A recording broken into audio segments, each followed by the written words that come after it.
All right, welcome back, y'all. Sorry about that. Nick, why don't you go ahead and pick up where we left off? Well, I took that fight against Kevin Rosas at the last minute. Not really the last minute. They hit me up right after my fight with Joshua All-Star, and I was like, just give me a week. Let me find out. Let me see how my body reacts. And my body was reacting very well throughout recovery week. I literally give myself almost a week to get back to how feeling better, no more bruises, make sure nothing's really damaged, and nothing was truly like hurt. I had a little bit of swelling on my face, average stuff, but it went away within a week, and I was like, let's take that fight. Let's go. So I took the fight, and apparently things just decided like, oh, let's take a really bad, deep dip into the death's row over here again. But my sparring partners are huge. I don't have little sparring partners. Dang near all of my sparring partners are over 190 pounds. The Oh, heaviest I've ever gotten is 178 pounds. And so whenever they throw a kick, it's heavy. And I blocked a kick, and I hurt my PCL ligament in my good knee. oh no. Yeah, and we were just sitting there like, oh no, and I was so scared. I thought I literally tore my other ACL. I thought it was over. I was like, I'm done.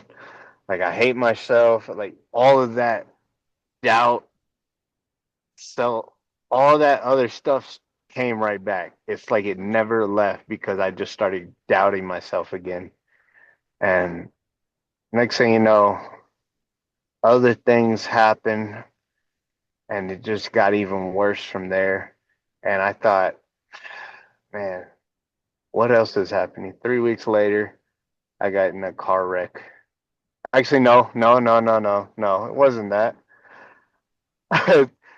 2 weeks later, after I got and hurt my knee, my appendix almost bursted inside of me.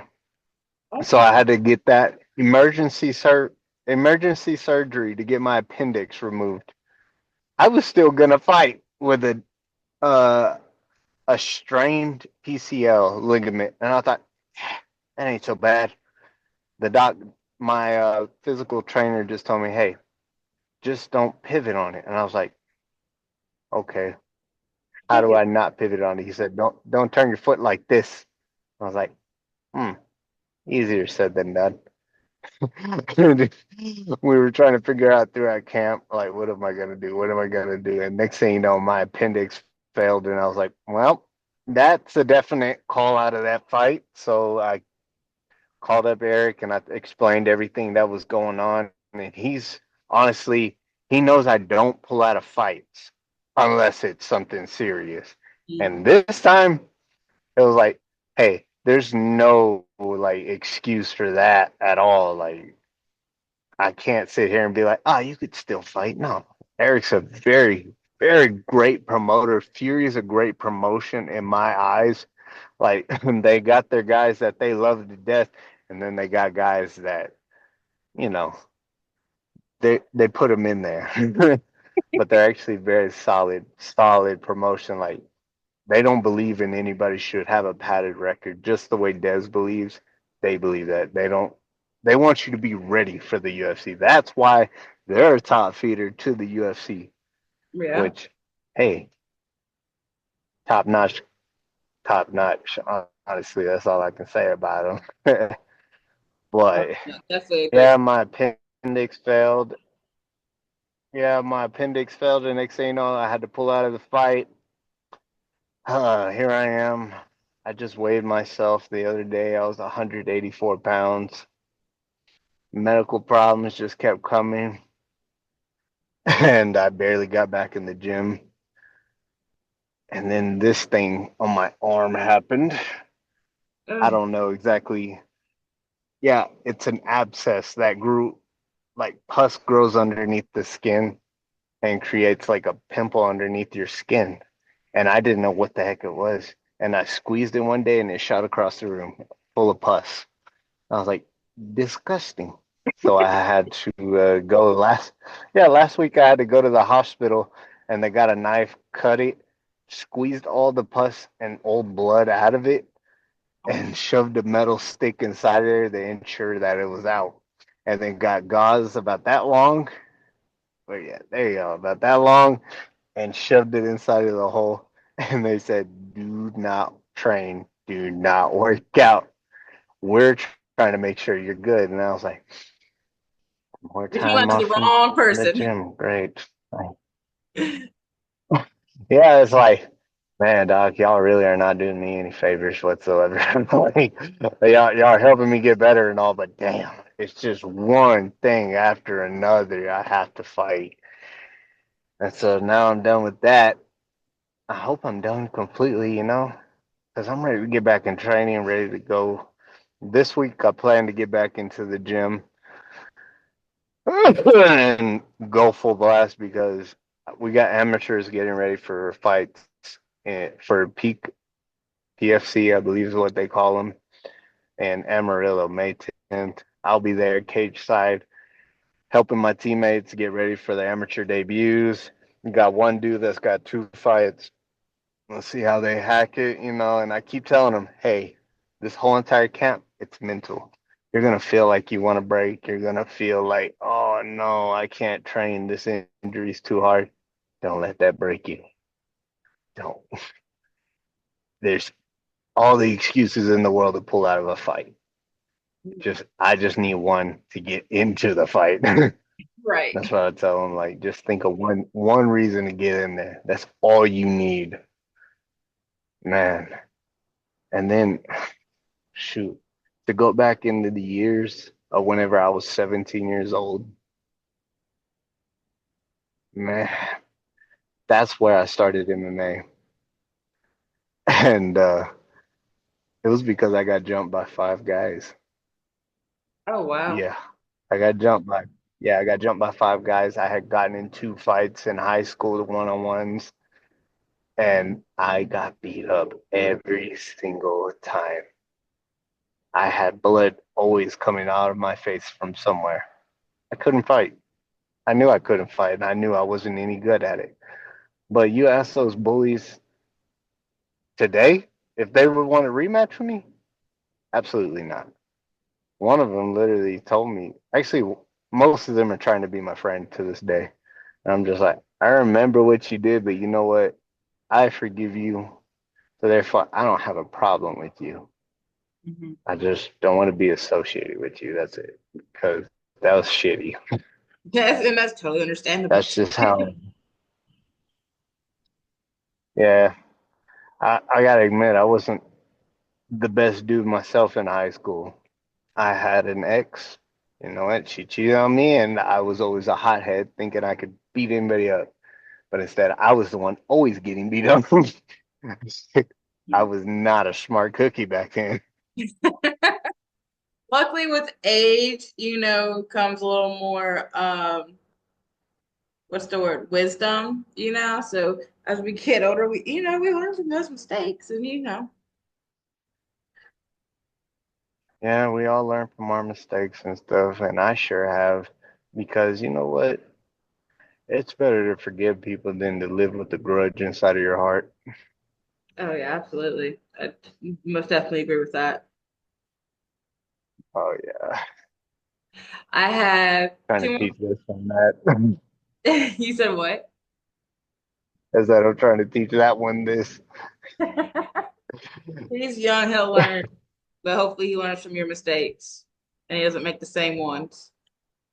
Yeah, he's a good kid. He's pretty smart. He takes care of everything he needs to take care of. Just has to pick up the grades a little bit. That's all. Yeah. But hey, as long as he's got that support at home, man, he's gonna go in the right direction. Oh yeah, we found out pretty quick. Fighting's not for him. It may be my thing, but it ain't his. And I fully am like, good, good. Right. Fighting's not for you. Like it's okay to not like fighting. Oh He yeah. watches me. I tell him not to watch me fight, but he still finds a way to watch me. So I was like, You gotta what can support I do that. at this point? Something like that. Something like this has been a great conversation, man. I mean, you definitely did not have a great start to your pro career, and nothing that you did, it's just life what hit you like a train, it's just one thing after another. But the fact that you never gave up, you didn't say, screw this, I'm done. You got back up on the horse, man, and you just kept going, kept rocking with it, and you learned your boundaries, you learned what you can and can't do, and the fact you never gave up, man, that's an inspiration for real. Like you see people, yeah, they get hurt and whatnot, but they do what the doctors say, but you don't stop, which can be a good thing and a bad thing as you then hurt, even more. But it shows how much you love fighting, and how much you want this. So I definitely think that's admirable. That's an inspiration, especially to these up and young and upcoming fighters. Which leads me to a question: what if you had to give one piece of advice to my to amateur fighters and fighters who've never gotten in the cage who just training to get there? What would it be? I can say whatever I want right here, right? Yeah.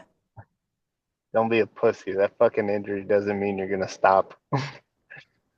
Yeah, yeah, man. This look, I'm like wide open, man. This, obviously not whatever says here stays here because it's gonna go, all over the internet. But hey, that's what things people need to hear, man. Though, because you have these soft coaches who baby them like, oh, you should sit this one out. No, that's not good. That's not gonna get you what you want, and that's life in general. Like if you baby someone, they're gonna end up getting bullied, whatever. So that's some great damn Hey, good I have right a there. friend. I got a friend over in El Paso. Like he just fought on a period card with a torn ACL, like completely torn. He tore it bad in camp, and he still won the fight. Damn. So what's your excuse, Oh yeah. right? No. Yeah. Um.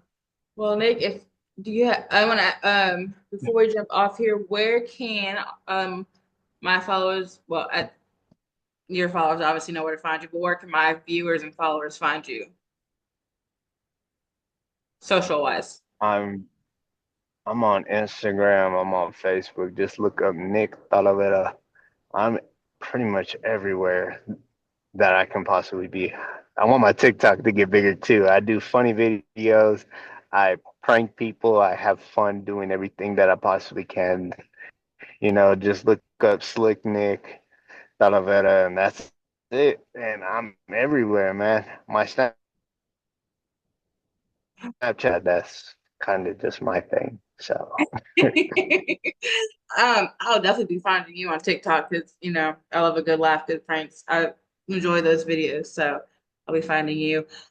Nick, I'd love to have you back on when you get a fight lined up for sure.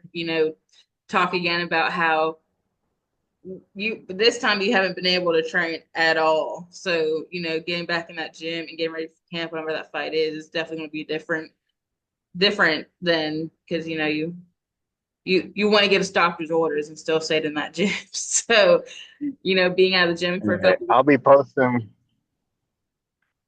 I said I'll be posting whenever I'm working out and stuff because I'm super annoying on social media because I want the sponsors to know, like, hey, your investment is working. I'm weeks. working. Gonna Yeah. be the best that I can possibly be. I promise. Oh yeah. And I can definitely see that, man, with your story, what you talked about. I can definitely see that. And I definitely see you moving up there and being best in the division for sure. Oh, When you get that fight lined up, let's chat again. Talk about your camp and how you're preparing and whatnot. oh Um, yeah. and as I always say, make sure to follow me at OddSmoker MMA on Facebook and Instagram. Nick, it has been an absolute pleasure speaking with you. You truly are an inspiration. And I can't wait to see what people have to say about your story. Oh yeah. All right, everybody. Y'all have a good day. Slick Nick out.